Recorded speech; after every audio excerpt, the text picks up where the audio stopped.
পরমাণু সাবমেরিন থেকে ব্যালিস্টিক ক্ষেপণাস্ত্রের পরীক্ষা চালালো রাশিয়া। অবশেষে ছোট্ট ভুটানও একই কাতারে প্রকাশ্যে দখলদার ইসরায়েলকে স্বীকৃতি। মার্কিন সিনেটে বিশাল সামরিক বাজেট পাস, ৭৪,০০০ কোটি ডলারের প্রতিরক্ষা বাজেট যুক্তরাষ্ট্রের। খলিফা হাফতারের প্রতি ফ্রান্সের সমর্থন লজ্জাজনক, বলছে লিবিয়া সরকার। ইরানের পরমাণু সমঝোতা যেভাবে আছে সেভাবেই বাস্তবায়ন করতে হবে, বলছে রাশিয়া। মোদির বক্তব্যের পর দিল্লি জয়পুর অবরোধের ঘোষণা কৃষকদের। নাইজেরিয়া স্কুলে হামলার পর বহু শিক্ষার্থী নিখোঁজ। এবং সর্বশেষ থাকছে চীন থেকে ভারতে ডিসপ্লে কারখানা সরিয়ে নিচ্ছে স্যামসাং।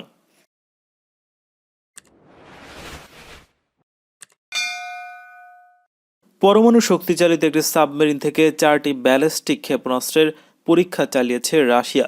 রুশ প্রতিরক্ষা মন্ত্রণালয় খবর নিশ্চিত করেছে। রুশ বাহিনীর প্রশান্ত মহাসাগরীয় নৌবহরে যুক্ত ভ্লাদিমির মনোমাক সাবমেরিন থেকে 4টি বুলাভা ব্যালিস্টিক ক্ষেপণাস্ত্র ছোড়া হয়। অখতস্ক সাগরের পানির তলের একটি অবস্থান থেকে এসব ক্ষেপণাস্ত্র ছোড়া হয় এবং 5,500 কিলোমিটার পথ পাড়ি দিয়ে সেগুলো সফলভাবে লক্ষ্যবস্তুতে আঘাত হানে। রুশ প্রতিরক্ষা মন্ত্রণালয় জানিয়েছে, ক্ষেপণাস্ত্রগুলোতে ডামি ওয়ারহেড ব্যবহার করা হয়। ভ্লাদিমির মনোমাক সাবমেরিন হচ্ছে বোরেই ক্লাস পরমাণু শক্তিচালিত সাবমেরিন। এ ধরনের সাবমেরিন 16টি ব্যালিস্টিক ক্ষেপণাস্ত্র বহন করতে সক্ষম। রাশিয়ার সামরিক বাহিনীর 4 দিনের মহড়ার শেষ দিনে গতকাল পরমাণু শক্তিচালিত সাবমেরিন থেকে এসব ব্যালিস্টিক ক্ষেপণাস্ত্র পরীক্ষা করা হয়। পশ্চিমা দেশগুলো রাশিয়ার মধ্যে যখন সামরিক উত্তেজনা বাড়ছে তখন দুপক্ষের মধ্যে স্নায়ুযুদ্ধ শুরু হতে পারে বলে বিভিন্ন মহল থেকে পূর্বাভাস দেওয়া হচ্ছে, তখন মস্কো এসব ক্ষেপণাস্ত্র পরীক্ষা করল। তুরস্কের president Recep Tayyip Erdogan Azerbaijan সফরে গিয়ে একটি বিতর্কিত কবিতা আবৃত্তি করে ইরানের সঙ্গে যে উত্তেজনা সৃষ্টি হয়েছিল সে সম্পর্কে ব্যাখ্যা দিয়েছেন তুর্কি পররাষ্ট্রমন্ত্রী মেভলুত চাভাসোগলু। বিষয়টি পরিষ্কার করতে তিনি শনিবার রাতে ইরানের পররাষ্ট্রমন্ত্রী মোহাম্মদ জাভেদ জারিফের সঙ্গে টেলিফোনে কথা বলেছেন। এ সময় তিনি বলেন, ইরান আজারবাইজান সীমান্তবর্তী আরাস নদী নিয়ে এরদোগান যে কবিতা আবৃত্তি করেছেন সেটিকে তিনি নাগর্নো কারাবাখ অঞ্চলের বিচ্ছিন্নতা নিয়ে রচিত হয়েছে বলে ভেবেছিলেন। তুর্কি পররাষ্ট্রমন্ত্রী দাবি করেন, এরদোগান মোটেই জানতেন না যে এই কবিতার সঙ্গে ইরানের সম্পর্ক রয়েছে। কারাবাখ অঞ্চলের নিয়ন্ত্রণ নিয়ে সাম্প্রতিক যুদ্ধে আর্মেনিয়ার হাত থেকে নিজের ভূখণ্ড পুনরুদ্ধার উপলক্ষে গত বৃহস্পতিবার আজারবাইজানে এক উৎসব পালন করে। তুরস্কের প্রেসিডেন্ট রিসেপ তাইপ এরদোগান ওই উৎসবে আমন্ত্রিত অতিথি হিসেবে উপস্থিত ছিলেন। রাজধানী বাকুতে আজারবাইজানের প্রেসিডেন্ট ইলহাম আলিয়েভের উপস্থিতিতে এক বক্তব্যে তুর্কি প্রেসিডেন্ট আজারবাইজান ও ইরানের সীমান্তবর্তী আরাস নদী নিয়ে একটি বিচ্ছিন্নতাবাদী কবিতা আবৃত্তি করেন। ওই কবিতায় ইরানের আজারবাইজান প্রদেশ থেকে বিচ্ছিন্ন হয়ে যাওয়ায় আরাস নদীর উত্তর অংশে অবস্থিত বর্তমান স্বাধীন রাষ্ট্র আজারবাইজানের পক্ষ থেকে আক্ষেপ প্রকাশ করা হয়েছে। এরদোগান যে কবিতা আবৃত্তি করেছে তার একটি লাইন ছিল এরকম, তারা আরাস নদী আলাদা করে পাথর রড দিয়ে ভরাট করেছে। আমি তোমাদের থেকে আলাদা হব না, তারা আমাদের জোর করে আলাদা করেছে। ইরানের আজারবাইজান প্রদেশের অভ্যন্তরীণ বিষয়ে এরদোগানের এই অনাকাঙ্ক্ষিত বক্তব্য এমন অনধিকার চর্চার বিরুদ্ধে তেহরান তীব্র প্রতিবাদ জানায়। তেহরানে নিযুক্ত তুর্কি রাষ্ট্রদূতকে তলব করে ব্যাপারে ইরানের প্রতিবাদের কথা জানানো হয়। এছাড়া ইরানের পররাষ্ট্রমন্ত্রীও শুক্রবার বিষয়টি নিয়ে ক্ষুব্ধ প্রতিক্রিয়া ব্যক্ত করেছেন। তুর্কি সরকারও আঙ্কারায় নিযুক্ত ইরানি রাষ্ট্রদূতকে তলব করেছেন। শেষ পর্যন্ত তুরস্কের পররাষ্ট্রমন্ত্রী দাবি করলেন যে এরদোগান না জেনেই ওই কবিতা আবৃত্তি করেছেন। দখলদার ইসরায়েলের সঙ্গে দক্ষিণ পূর্ব এশিয়ার ক্ষুদ্রতম দেশ ভুটান কূটনৈতিক সম্পর্ক প্রতিষ্ঠা করেছে ইসরায়েলের সঙ্গে। এর মধ্য দিয়ে শান্তিকামী হিসেবে দাবিদার এই দেশটিও বিশ্বের প্রকাশ্য দখলদার শক্তিকে স্বীকৃতি দিল। ছোট্ট রাষ্ট্রটির স্বীকৃতিকেও দখলদার শক্তির জন্য অনেক বড় প্রাপ্তি হিসেবে দেখছেন ইহুদিবাদী প্রধানমন্ত্রী বেনিয়ামিন নেতানিয়াহু। তিনি শনিবার রাতে এক টুইটার বার্তায় বলেছেন, রাজতান্ত্রিক ভুটানের সঙ্গে সম্পর্ক স্থাপন করে আমি খুবই খুশি। বিশ্বের আরও কয়েকটি দেশের সঙ্গে সম্পর্ক প্রতিষ্ঠার লক্ষ্যে যোগাযোগ অব্যাহত রয়েছে বলে তিনি জানিয়েছেন। ভুটান হচ্ছে বৌদ্ধ ধর্মাবলম্বী অধ্যুষিত একটি দুর্গম ও ছোট্ট দেশ। দেশটির জনসংখ্যা প্রায় 8 লাখ। অনেক ক্ষেত্রেই দেশটি প্রতিবেশী ভারতের ওপর নির্ভরশীল। গত কয়েক মাসে দখলদার ইসরায়েলের সঙ্গে চুক্তি স্বাক্ষর করে কূটনৈতিক সম্পর্ক স্থাপন করেছে সংযুক্ত আরব আমিরাত, বাহরাইন, সুদান ও মরক্কো। এরই ধারাবাহিকতায় ভুটানকেও বর্ণবাদীদের সঙ্গে সম্পর্ক স্থাপন করতে দেখা গেল।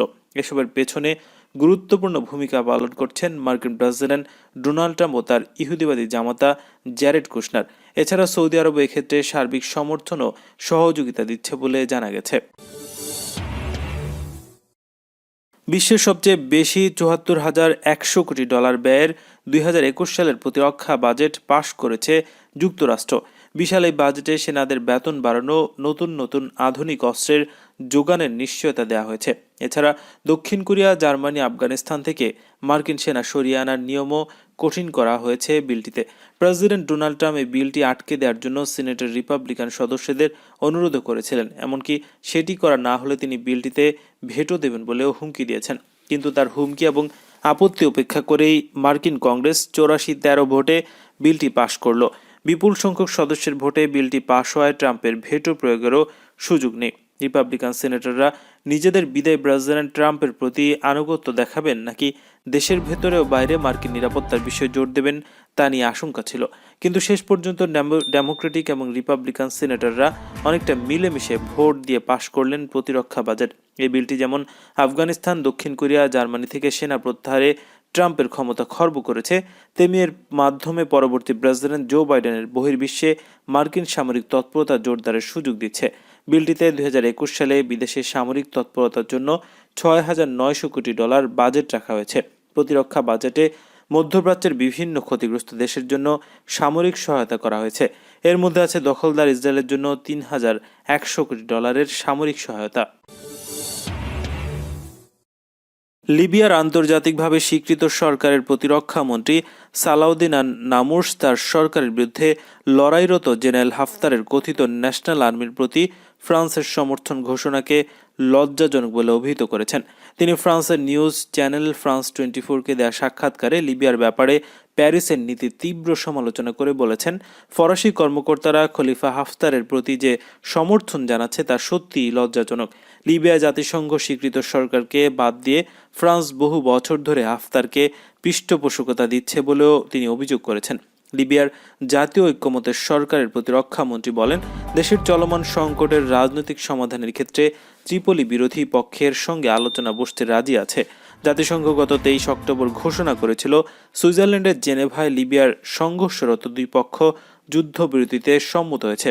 ২০১১ সালের সাবেক শাসক মোহাম্মদ গাদ্দাফির পতন হওয়ার পর আমেরিকা ও ন্যাটো জোটের হস্তক্ষেপে লিবিয়ায় ব্যাপক সংঘাত এবং রক্তপাত শুরু হয়। বর্তমানে দেশটিতে ত্রিপলি ভিত্তিক আন্তর্জাতিকভাবে স্বীকৃত সরকার এবং পূর্বাঞ্চলে জেনারেল হাফতারের নেতৃত্বাধীন আলাদা সরকার ক্ষমতায় রয়েছে। রাশিয়ার পররাষ্ট্রমন্ত্রী সের্গেই ল্যাভরভ বলেছেন, ইরানের পরমাণু সমঝোতা কোনো ধরনের পুনর্মূল্যায়ন ছাড়া যেভাবে আছে সেভাবে বাস্তবায়ন করতে হবে। এ বক্তব্যের মাধ্যমে তিনি জার্মান পররাষ্ট্রমন্ত্রী হেইকো মাস ও আমেরিকার নবনির্বাচিত প্রেসিডেন্ট জো বাইডেনের সংক্রান্ত বক্তব্যের বিপরীতে অবস্থান নিলেন। রুশ পররাষ্ট্রমন্ত্রী গত শনিবার ইরানের বার্তা সংস্থা ইরনা এবং IRIB-কে এক যৌথ সাক্ষাৎকারে বলেন, যেসব দেশ ইরানের পরমাণু সমঝোতায় অন্যান্য বিষয় অন্তর্ভুক্ত করতে চায় আমরা তাদেরকে সমর্থন করি না। পরমাণু সমঝোতাকে পুনর্মূল্যায়ন করার বা তাতে অন্য কোনো বিষয় ঢোকানো উচিত হবে না। সম্প্রতি জার্মান পররাষ্ট্রমন্ত্রী হেইকো মাস বলেছিলেন, ইরানের সঙ্গে পরমাণু সমঝোতার চেয়ে বিস্তৃত চুক্তি সই করতে হবে যেখানে দেশটির ব্যালিস্টিক ক্ষেপণাস্ত্রের কর্মসূচিকে অন্তর্ভুক্ত করা যায়। এছাড়া নবনির্বাচিত মার্কিন প্রেসিডেন্ট জো বাইডেন ইরানের পরমাণু সমঝোতায় ফিরে আসার আগ্রহ প্রকাশ করলেও ইরানের ক্ষেপণাস্ত্র কর্মসূচিকে এই সমঝোতায় অন্তর্ভুক্ত করার প্রতি ইঙ্গিত করেছেন। তিনি বলেছেন, বিষয়টি নিয়ে তিনি এই সমঝোতায় স্বাক্ষরকারী ৩ ইউরোপীয় দেশ ব্রিটেন, ফ্রান্স এবং জার্মানির সঙ্গে আলোচনা করবেন। ইরানের পরমাণু সমঝোতা নিয়ে আবার আলোচনার সম্ভাবনা নাকচ করে দিয়েছে এবং পররাষ্ট্রমন্ত্রী মোহাম্মদ জাওয়াদ জারিফ সাফ জানিয়ে দিয়েছেন, তার দেশের ক্ষেপণাস্ত্র কর্মসূচি নিয়ে অন্য কারোর সঙ্গে কোনো আলোচনা হবে না। ভারতের কেন্দ্রীয় সরকারের নতুন কৃষি নীতির প্রতিবাদে দিল্লি জয়পুর মহাসড়ক অবরোধ করে ট্রাক্টর র্যালি বের করেছে হাজার হাজার কৃষক। শনিবার প্রধানমন্ত্রী নরেন্দ্র মোদী তার বার্তায় নতুন কৃষি নীতি নিয়ে উদ্বেগ দূর করার চেষ্টা করলেও কৃষকরা তা আমলে নেননি, বরং রোববার নতুন করে অবরোধের ঘোষণা দিয়েছেন কৃষকরা।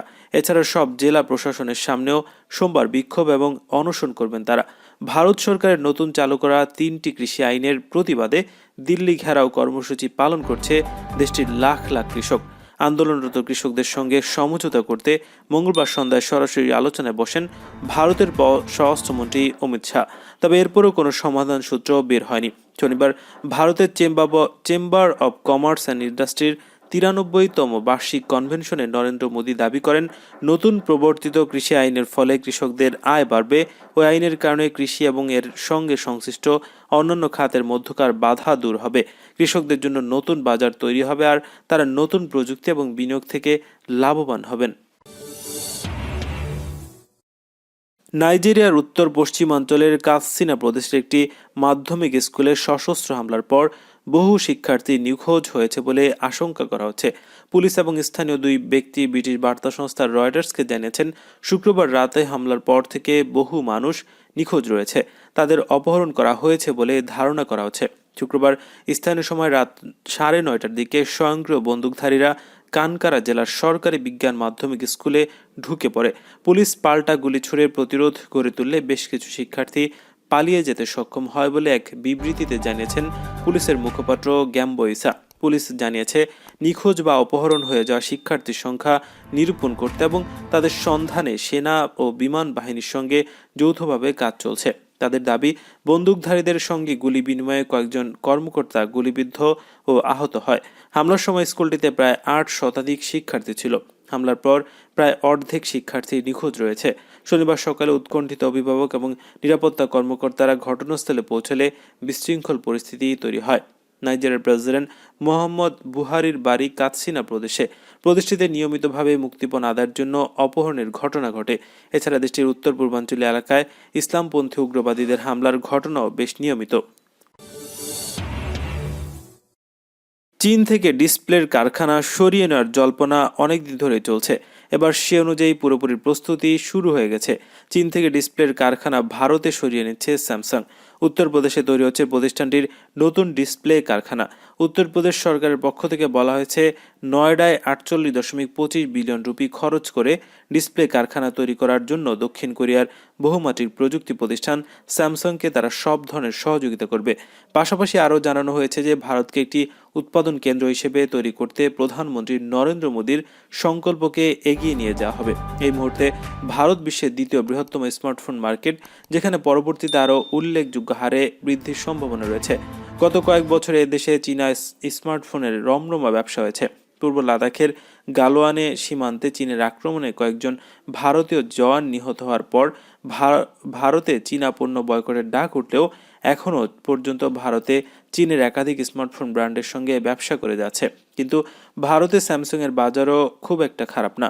এই কোম্পানির বিভিন্ন ধরনের স্মার্টফোন ভোক্তাদের সহজেই আকৃষ্ট করতে পারে। ভারতের মধ্যবিত্ত এবং উচ্চবিত্ত 2 শ্রেণীর মানুষই স্যামসাং এর ভোক্তা, আর সে বিশ্বের 2য় বৃহত্তম স্মার্টফোন মার্কেটে স্যামসাং বাজার ধরে রাখার চেষ্টা করছে। চলতি বছরের শুরুতেই কেন্দ্রীয় সরকার দেশে স্মার্টফোন প্রোডাকশন বিপুল হারে বাড়ানোর জন্য $6.65 বিলিয়ন আর্থিক অনুদানের ঘোষণা দিয়েছে। মোট 16টি কোম্পানি এই অনুদান পাবে। এদের মধ্যে রয়েছে স্যামসাং, অ্যাপল, ফক্সিন, উইস্টন এবং পেগাট্রন। শুক্রবার উত্তরপ্রদেশে সরকারের পক্ষ থেকে বলা হয়েছে, ভারতে কারখানা তৈরির জন্য 7 বিলিয়ন রুপি আর্থিক সুবিধা ভোগ করবে স্যামসাং। কারখানার জন্য জমি স্থানান্তরকরণে প্রদেয় ট্যাক্স থেকেও ছাড় দেওয়া হবে সংস্থাটিকে।